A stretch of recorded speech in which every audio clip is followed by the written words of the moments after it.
Well, hello everyone, and welcome to American Scouser Post Match. I did not really want to do our first post match show after a game like this, but it is what it is. Can't pick and choose the games where we go live. So I'm your host, Timuchin. We'll be joined by several of our contributors and hopefully some of the listeners as well as we go. Maka, my morning coffee tea partner, is here. How's it going? It's going okay now. It would have been going a lot better if things had a different outcome. Yeah, I'm the last one to whine probably for the timing of the game because it was 6:30 for me. I feel bad for like people suffering through the West Coast for this, but before we get joined by like everyone else, let me get your quick take on the game itself. What did you think? We looked sloppy. If we looked together in the Community Shield against City, we looked really sloppy today, at least in the first half. I thought we were disjointed. It seemed to me a lot of miscommunications um, in the midfield. Like we'd see like two players going for the same ball, not in an organized pressing way, almost like they didn't know what the other person was going to be there. We didn't have a shot in the first half on target, which I thought was a sort of damning indictment on the fact that we probably do need a midfielder, whether Klopp wants one or wants to admit that or not. The second half, Nunes was a difference maker. I thought he made the game different than what Firmino was doing in the first half. He should have had 3 goals, really. Definitely two. He shouldn't have passed that one across. Yeah. Instead of he should have just put that in the back of the net. And penalty's a penalty. Van Dijk is always good for one of those sloppy. I'll just stick my foot out here and hope for the best. But I mean, it's the first game of the season. It's not going to be ultimately, I think, crucial. But they just look. I only had maybe 2 weeks, 3 weeks more preparation in terms of when their season ended compared to ours. But they just look more together, more organised, and for once, a team outworked Liverpool on the field. Yeah, it just looked from the get go, and you can kind of tell, we kind of talked about this on the podcast. I was worried about this, that Fulham being up for it, their first game back in the Premier League and all that kind of stuff. And you knew they were going to start like that. And I felt like we kind of weathered the storm in one form or another. But then, like around the 10th, 15 minutes, I thought I was like, okay, we're kind of like getting it back now. Hopefully we'll settle down. But it felt like we never literally settled down. So we'll keep talking more, but let's bring on Jamie first, who looks like is doing the walk of shame back from the pub. Jamie, how's it going? Jamie can't hear us. Can you Hold hear us, on, Jamie? can't hear you. There you go. How's it going? Doing the walk back from the pub, I see. What'd you think of the game, man? Can you hear me? Yes, we can. I can't hear you. Sorry, lads. Well, let's go to Cam then Oh first. dear. You may have to connect me. I'm disconnected. Okay. Wow, Well, tough to hopefully you follow can that one hear. up. Tough to follow that one up. Whew. I don't know, guys. This one, I'm trying to find some positive spins to it. But There it's you go. not Good working. luck. It's not working. Because I'm not one of those people who's ready to jump off the bridge after one game. But then again, when you keep losing the league by a single point, and everyone's in kind of agreement, like, yeah, you probably need to win the league before you go to the World Cup, whoever's going to do it. To lose to a newly promoted club on match day one, or not lose. It feels like a loss. It feels like a loss, yes. Got a point. Feels like a loss.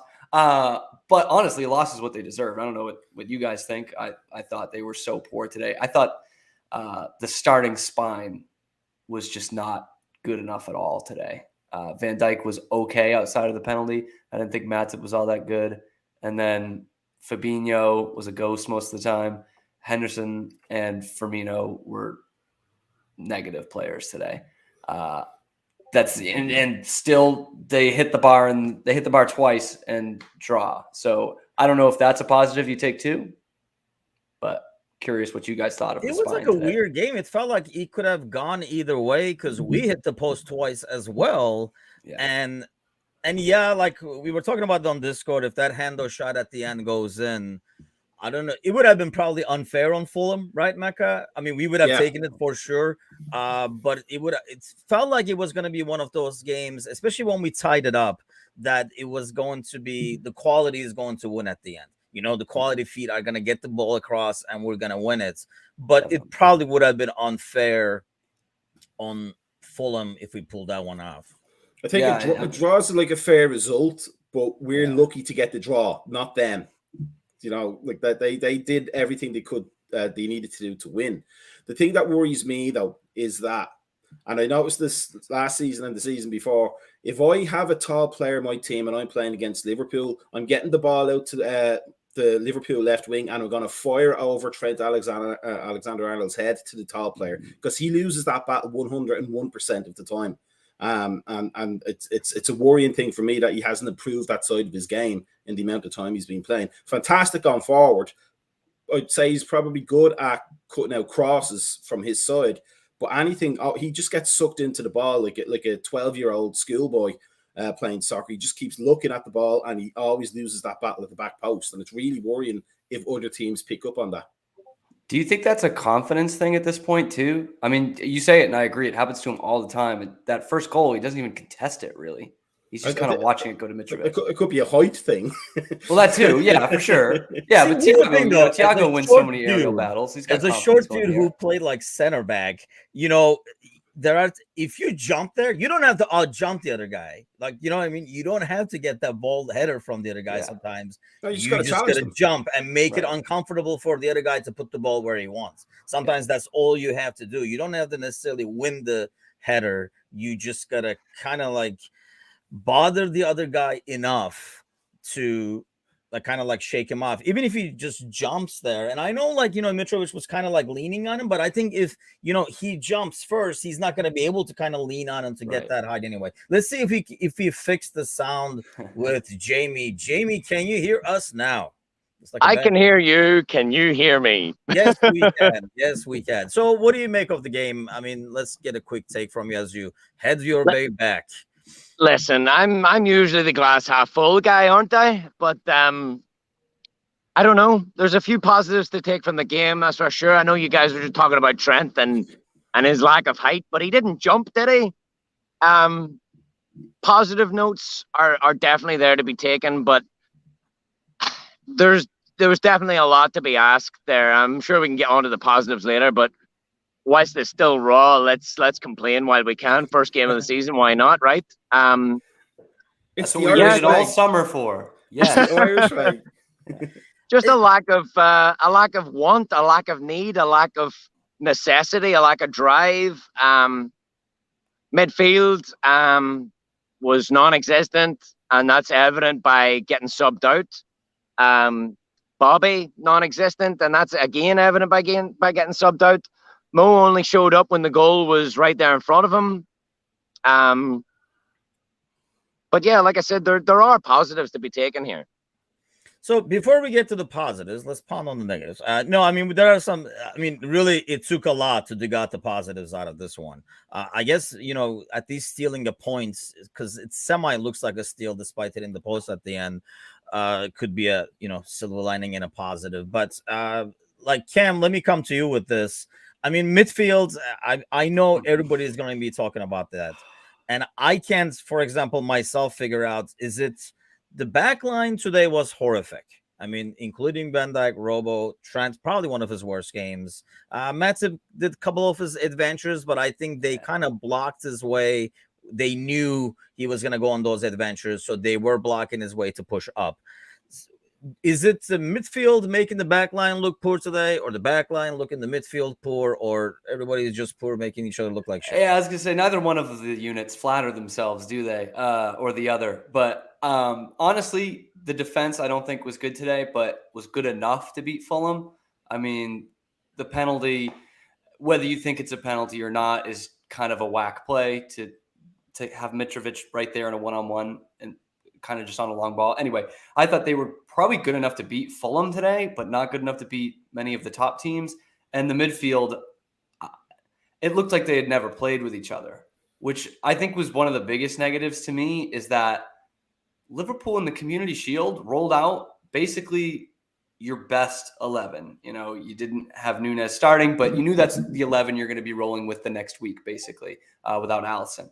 And they just looked so cohesive, so good. And that's what was such a good positive to take from a glorified friendly game, was like, this is your 11, and this is how intense they were playing against City's pretty much best 11, and they looked so good. And you roll out basically that same team today, and it was like, it looked like they hadn't played with each other. So yeah, probably more on the midfield if we're doing the blame pie.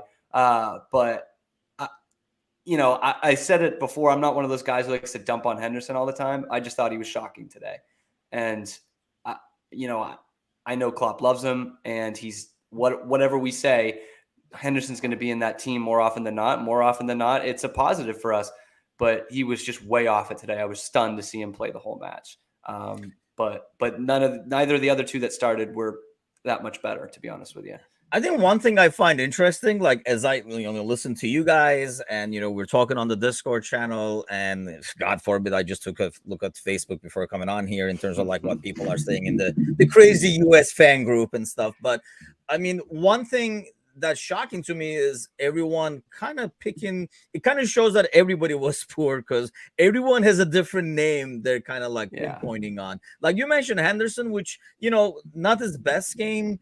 But I would not put, it would probably be the fourth, fifth, maybe the sixth name I would list in terms of, poor performances when you have like Trent and stuff like that. I thought like there were other players who didn't contribute. And the same thing with Bobby. So Maka, let me come to you with this. And I know Nunez came in and made an impact, but I thought Bobby's pressing and the balls he won in the first half were the only times we created danger. Did Bobby get taken out because of poor performance, or just to make room for Nunez to come in to make an impact? Probably it depends how we define performance. If we define the performance as him doing some good things, then probably not. But the performance is like he has to do something with the ball. That's his job, and he wasn't creating. We had 0 shots on target. He was the de facto number 9. So you have to look at that and go, like, what's happening here? Like, we haven't even challenged the promotion team once in 45 minutes. I think Nunez gave us that different option where we could go long if we wanted to. We could put a bit of height up front, and we could challenge their 2 central defenders because Bobby likes to drop off a lot. So they had a lot of time during the first half where they had nothing to do. But Salah was ineffective. Diaz was probably a little bit effective, but we needed somebody to pull those 2 into the game because it wasn't happening in midfield. You could see that maybe from the 20th minute. We weren't getting anything out of midfield in terms of creativity. Bobby wasn't creating it, so you have to put somebody on. Nunez was the obvious choice to go on, which means for me, Firmino was the obvious choice to come off because you're not going to take off Salah. And Diaz was the only danger out of the front 3 in the first half. Yeah, that doesn't make sense. And I hate morning games, first of all, for my personal, selfish self, but also we always crap to bed for some reason, especially in the beginning of these morning games. Even in the post-match, I just watched it right before starting the live show. Henderson was talking about being lethargic, and it looked like that. I guess you got to give a little bit credit to Fulham as well, Jamie, but you knew they were going to start hot. Why do you think we start so sleepy? They look 100%. sleepier than I did. I mean, maybe a lack of Turkish tea or good American coffee. We started lethargic and we let them dictate the pace. And look, maybe we didn't get the memo. They're freshly promoted at home, first game of the season. They were always going to come out and try and influence the game in a muscular, down and dirty way, and we just didn't get the memo. We didn't play fast enough. We didn't do enough one-touch football. We didn't do enough give and goes. There was too much time on the ball. When we eventually started to do that, things started to open up. When Mo started playing that one-touch pass into the box, you see Nunez try that nasty wee flick to almost score, and then does it again, and it's a goal. I just think we rested on our laurels a wee bit. If that's, maybe I'm speaking too much. Maybe maybe more credit should be given to Fulham. I think we were just too slow in realizing that a Premier League game was on the line. 3 points is on the line. Yeah, that's the thing. I mean, I think you got to give credit to Fulham, the way they kept their shape and the way they kind of kept their, press. It felt like, well, they're not going to be able to go on like this the whole half. And fuck, they did. So, Jamie, you're out in Wilmington. I'm going to see if we can make this work. But you were with your partner in crime, with Bickler over there. And we have Jamie live and we have Jamie on video. So it's like double dose of Jamie. It could be an overdose of Jamie, if you will. But let's see what these boys had to say themselves after the game. Of course, your video doesn't work. Probably Bickler is Bickler is corrupting the file or something like that. Is what I'm. Damn iPhones. Do you know what? It was a lovely video. We should probably post it up online anyway. Me and Paul Bickler had a lovely little riverside rendezvous, and Bickler's phone nearly dropped into the river, into the Cape Fear River. Paul made some great points in the video. He was talking about our midfield and how that's the obvious situation that needs addressing. And look, we can go on about that for a lifetime. But a good time was had by all out in Wilmington, North Carolina. 1 point, who knows? It may be a great point, but there's a long season ahead, 37 games, and I was just excited to have football back. But yeah, I feel like 3 points, we could have attacked that game a little more. Yeah, we might. Thank God we broadcast as not safe for kids, because that video with you and Bickler is definitely not going to be safe for kids. So, Cam, let me come back to you. What do you that's like that to the lethargic start to? Is it just like how much credit goes to Fulham? How much blame goes on our boys? I do have thoughts on this. Can I ask a totally aside question first to Jamie? Sure. No, this should be interesting. Is that an official supporters club in Wilmington? Or are you guys just a couple lads that get together? No, we filed for OLSC status. We're hoping to hear back this year. With COVID and everything, we've taken our hits as is everybody throughout the world and throughout the country. There? We've got a fantastic group. Awesome.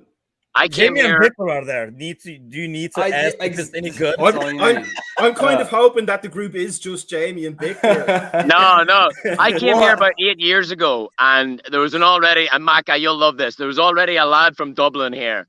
Him and his father had an Irish pub called the Dubliner.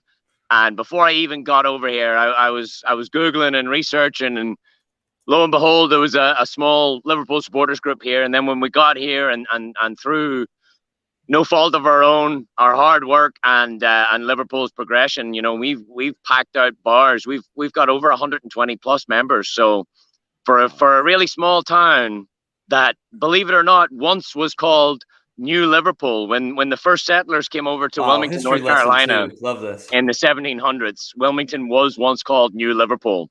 So there's a lot of connection here. Well, thanks, Cam. Got the history lesson for free. I ask because opening this can of worms. I ask because not only do I love supporters clubs and love learning about them, but I'm going to be in the area next week for the Palace game. So awesome. Now I know that there's a bar that shows the match. So perfect. Great. Now we're gonna have 3 guys on the video by the river. Brilliant. That's gonna be a great video next week. Anyway, Monday game. Yeah, Monday afternoon. So I'm gonna be on vacation there. So I'm gonna check it out. Anyway, that's for a different time. Sorry, guys. Fulham America. Yeah, I thought they were good today. I wouldn't, like you said though. We expected that press coming out. We expected them to be totally up for it. And I remember thinking it like 10 minutes, 15 minutes. I'm like, all right, we got through that. Here it comes. And then they score the goal. And I'm like, all right, here it comes. Then halftime. All right, Liverpool's going to figure it out. They're going to score 3 in the second half. Here we go.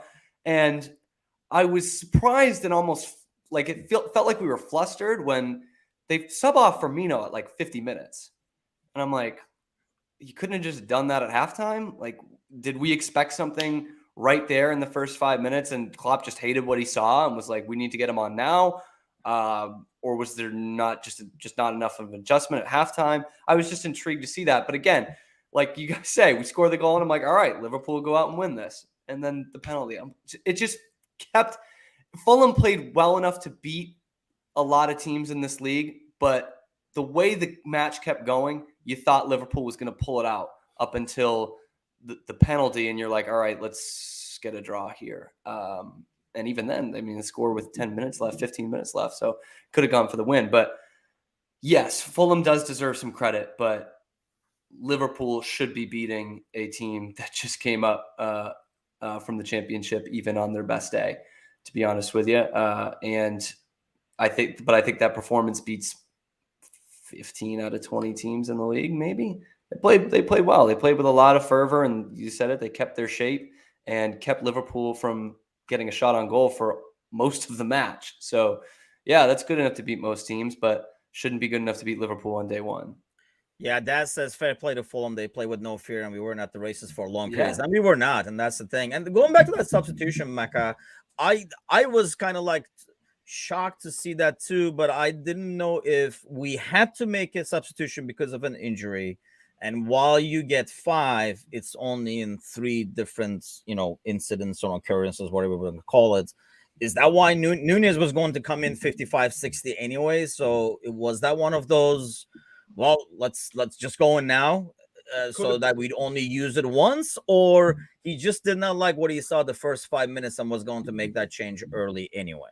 It could have been a little from column A and a little from column B, because I was like you, I was watching Firmino to see if he was hobbling or anything like that, and he wasn't. So I just felt watching it when Nunez came on, it made sense to me. We needed somebody up there who's going to create danger, because you can't. I'll say, just to kind of track back a bit, they came with a plan. That's not just Fulham are going to like run at Liverpool and they're going to run at the next team and they're going to run at the next team. They knew that if they got at our midfield, they could tear our entire tactics asunder, because to track back even more, we play an offside trap, famously play an offside trap, but you need pressure in midfield for that to work. When there's no pressure on the ball, your back 4 are in major trouble. And I know this from many years as a schoolboy. Friday night training, hands up, offside ref. So I know full well what Liverpool are doing, but they came with a plan. That was a very specific plan to Liverpool. I think we like to laugh at Everton fans, but I really like to laugh at Everton fans that they let Marco Silva go, because he was decent and he knows what he's doing. So I think Klopp was very irritated on the sideline. I saw him like shouting and screaming at Trent and at somebody in midfield. I can't remember who it was. So I reckon he looked at it. Probably you're right. This is one of the occurrences that I need to make the change now, because I don't want to have to make it later on when it's too late. But secondly, it's like, this is not working. Like, we've given it 5 minutes and we're not really doing anything better in the second half than we did in the first half. So let's get Nunez on and see what he can create up front. So, Jamie, let's come back to you. Get some parting thoughts. Give us some positive vibes. The positive vibes, lads, is, like Micah said, Nunez came on and made a direct impact. Salah tucked away his goal. It's a point on the road. And football's back. Let's just leave it at that. You know what I mean? It's as simple as that. Cutthroat as that. Yeah, that's as good as it's gonna get probably from this game, sadly. So moving forward, though, what is the biggest concern? Or this is going to be the wake-up call that we probably shouldn't have needed, but we got. Wake-up calls are, everybody's going to scream midfield. I think we do have the personnel. If we can keep fit, I'd love to see more integration of the youth. Young Carvalho, Elliott, even players like Bakovic. There's plenty of opportunities for these lads throughout the season. It's a long haul. We're going to have a winter break finally. Klopp's going to love that. Finally gets his wishes with the winter break and the World Cup. And, of course, Micah and I, as two Irishmen, we just can't wait for the World Cup, can't we, Micah? Oh, yeah. Hold on, rooting before for we let you go. every team except England. Yeah, let's. Yeah, we're going full on yank. We're going for the state. yeah. Yes. Hold on, let's Thanksgiving. see if this works now, and we get you boys. There we go.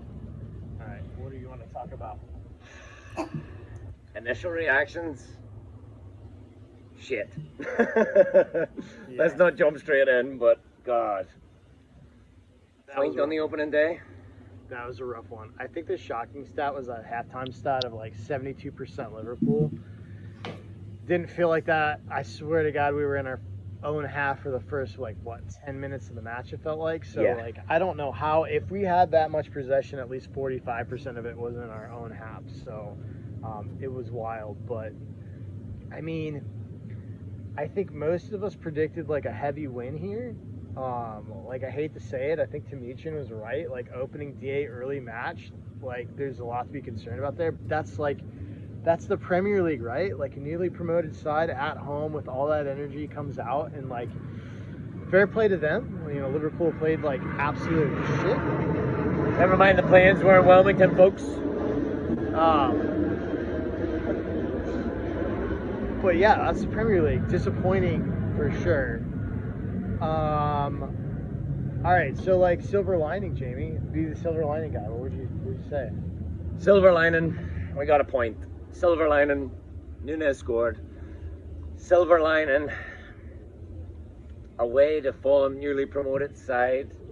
They were up for it. We should have been more up for it. I don't know if that's a silver lining, but yeah, it's hard to take, isn't it? Like we all said, we kind of expected that 3-0, that heavy scoreline opening day. Early kickoff strikes again. I will say, the most concerning thing to me about the entire match, since we did silver lining, got that out of the way. The most concerning thing to me is when your side suddenly looks better on a series of substitutions that revolve around James Milner, who is older than me, and that I mean, that just goes back to our midfielders, right? I've said this all year. We have a midfield where the top 4 midfielders, only 3 of them are a tactical fit for every match, and all 4 of them have a combination of age and durability issues. And I know we added Carvalho. I know there's Elliott. I know there's Jones. I know there's Ox. I think those are not, to me, those aren't up to the quality that we need to plug in every day. Not to say Carvalho and Elliott won't be there, but they're more attack-minded. And we play a system where we need 3 essentially box-to-box mids. I think today Fabinho was really, really poor. Trent obviously had a really, really tough game. But I think the gap between center backs and defensive mid was really, really huge, especially that first half, and that caused a lot of issues. So Fabinho going off, where's your backup? James Milner? I can't, dude, that's not good enough at this point. I don't understand why that hasn't been addressed. Jamie, any other thoughts and concerns? I mean, Trent's definitely at fault for the Mitrovic goal. Well, one of the Mitrovic goals. I mean, Mitrovic, Premier League, 43 goals last season, 27 goals in 23 games now for Mitrovic. The man's a qualified striker. I hate it, but Trent needs to stand up there for me. To the midfield, we could sit here and talk for hours about the midfield situation. Paul's absolutely right. I'm not sure if he's right if James Milner's older than you. Is James Milner actually older than you? Maybe not. I might be. He's older than me. But the fact remains, we're light in midfield, and it's something we're not really happy to talk about. Transfer season's still there, but I mean, another silver lining. Take a look around. Look. Beautiful. Beautiful part of the world. We get to watch the Liverpool game. Football's back. We scored a couple of goals. Salah done me a solid for the Fantasy League. Nunes on the score sheet. I mean, we can talk positives. We can talk negatives. The fact is, football's back. Whole year to go. Let's do it. Well, like as Daz is saying, there's way too much Jamie going. Jamie is a small square, and Jamie in the center is probably a Jamie overdose. So, on that note, we will let you go, but give us some parting thoughts, Jamie. Yeah, Darren must be listening to my wife. No, one more positive I just thought of was Salah breaking the records again. That's 6 seasons in a row he's opening the opening day game with a goal. So yeah, I love yous and leave yous. Way too much Jamie going on. Thanks a lot, Jamie. Yes, we will have the entire weekend to recover from this. Thank God. Have a good one, man. Take it easy. Quite the overdose. Cam, let's come to you as we start to wrap things up over here and hopefully try to make the rest of the weekend. Give us some parting thoughts. Make us feel Sprinkle better. a little bit of me in here. Yeah. Okay. Well, first off, I think I can say pretty unequivocally that James Milner is older than me, thankfully. Okay, we got to stop with the age jokes because Maka and I'm not taking these well. All right, I'll calm it down for you guys. I feel older than James Milner most of the time, if that makes you feel better. But I'll take the positive spins to this. The Nunez Salah link up is going to be great, I think. And I think Nunez starts now. By the way, I was there with the top Reds and the Kloppites. I know I love that term. Start the season with Firmino out to start the game 60-30 a lot of the time. But I'm sold. I think Nunez is ready. I think let's just put him out there. So the other positive is 37 Premier League games to go. All right, guys. This was not a fun way to start it. Not the ideal way to start it. City's got a tough game tomorrow. It's match week 1, and I'm already worried about their games. So I just think this attack's going to be fine. I think the midfield's going to get better. Like Jamie was saying, it's the same personnel. They're not going to play. I think we need an upgrade anyway, but they're not going to play this poorly every week. Like they can't. Yeah. We've seen this midfield for a couple, the better part of last year and the year before when they could. So it's not going to be that bad. And the defense is obviously not going to be that bad. Trent's not going to be that bad every week. We know the quality of these players. It sucked that 5 or 6 of them were really, really poor today on the same day. So I thought the biggest what if was going to be how long it would take this attack to gel with each other. And I think the positive here is that they clearly did, at least in the last half hour, 35 minutes of that game. It would really help if the midfield and the fullbacks had a better game to get them more involved, for sure. So I think that's a positive, that I thought it might take a little bit longer for them to gel, and clearly they're there already. So you just can't have the midfield play that poorly again. And I don't know if you try to sneak someone in here in the last couple of weeks of the window or not, but I think Bickler was talking about it. You're pretty thin there, actually, in terms of the actual midfield combinations you want to throw out there. You're pretty thin, and who knows what this Thiago injury is. But he misses a stretch of games every year, sometimes twice a year. So that is something you got to worry about. But overall, they're not going to play that poorly again, or that often, I don't think. I think so. Yeah, it's almost like the perfect storm in that sense. Right. Cam, thanks a lot for joining us, man. Enjoy the rest of your weekend, buddy. I'm going to try. I'm going back to sleep. Take care. Bye. So Cosgrove says Renato Sanchez for £12 million doesn't look that bad now, does it? And honestly, it didn't look that bad before this game. It doesn't look. So let me ask you this: we're not that kind of club, and I know we saw Thiago walk out with what looked like a hamstring, Mecca, and I don't know, but we're not that kind of club that does emergency buys, if you will. We just don't. I mean, Ben Davies, but I don't even know if we ever got him because we never saw him. Do you think this, like the injury? I don't think the performance at all will affect it, but do you think we don't know why Fabinho came out yet? I have not seen anything online, but obviously Thiago came out hurt. We already have the injuries. Do you think this makes Liverpool think twice, or they just stay the course that they decided to go on? It's more likely that they will stay the course. However, it wouldn't be an emergency buy if you do it correct, because we really do need to think ahead to replacing Henderson and Milner at some point. So we may as well start now, if we're, especially as Cam says, Thiago's always out for some portion of the season every year. And we can't keep relying on old father time to come in midfield and save everybody's hide.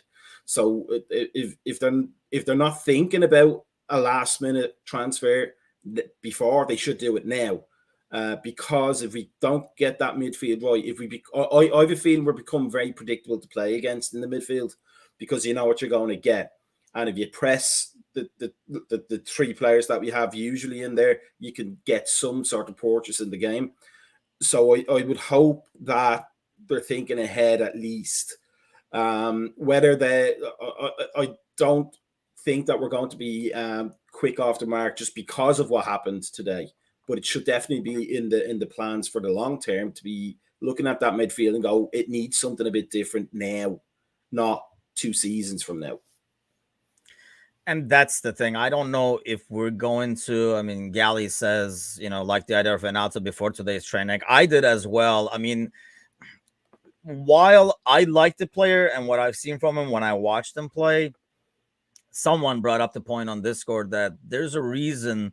You look at the player and you look at the price tag and how many people were going for him. So there has to be more behind the scenes that we don't see. But I mean, forget Renato and stuff like that. I think it would have been good to add some depth even before today, and today only makes it worse. I mean, speaking of old and age jokes, Mecca, I mean, 10, 15 seasons ago, this starts and away to Fulham 2-2 would not be as bad of a result. We'd be like, we got the point despite playing bad, blah, blah, blah. But it has changed. The bar has been raised. So we don't want to be in a situation where, I mean, we were going to look at, what, City is doing and everybody is doing anyway, but you don't want to start the season and set your season to see if the guy above you is going to lose points. What do you make of that? I mean, how does this set up the season in your head, at least moving forward? Well, I think it's interesting you say that, because my dad's a Manchester City fan from many. He's 76 now, and he's very old school. So he's still to this day doesn't look at the table until the 10th game in, because back in the 60s and the 70s they didn't print the league tables in the papers until about 10 games in, when things were actually shaping up. But it's become so tight now, you can't afford even a small mistake this early in the season, because City, as the perfect example, have so many resources that they can win their first 10, 11, 12 games on the trot and be out of sight of everybody almost immediately. So you have to keep pace straight away. There's no bedding in period whatsoever. So it's not a disaster that we didn't win today. It's an away draw if you look at it that way, and they're not bad things in themselves. It's just that if it wasn't City, we'd probably be able to relax more. But it's City, so we can't. If we want to compete for the league, we need to match them result for result. So I think we won't appreciate this game really until we have hindsight on it. So if City draw or lose in their game tomorrow, then maybe today doesn't look so bad. But we won't know that until a little bit further down the line. As a game in itself, it's slightly worrying that the midfield is empty almost. It's lacking creativity and now almost lacking bodies. Well, if we have to rely on Curtis Jones and Harvey Elliott after the World Cup, we're going to be in a world of hurt. Yeah, and both those players, I think the issue we have is, I think Bickler was talking about in the video, like that gap between the center back and the midfield. And like Fabinho, sometimes this team goes as far as Fabinho goes. I know it doesn't show as much on the stats, but his ability to stop, plays from beginning, like after, we get a set piece and stuff like that, being able to win that ball right back and circulating it so we keep building the pressure, and then kind of like doing that bond between the back line and midfield. And that was almost non-existent. And I think that's where like some of the credit to Fulham should go. They did not let that pass in. Like the way they kept their shape, they did not let that pass into Fab in front of like Van Dijk and Matip.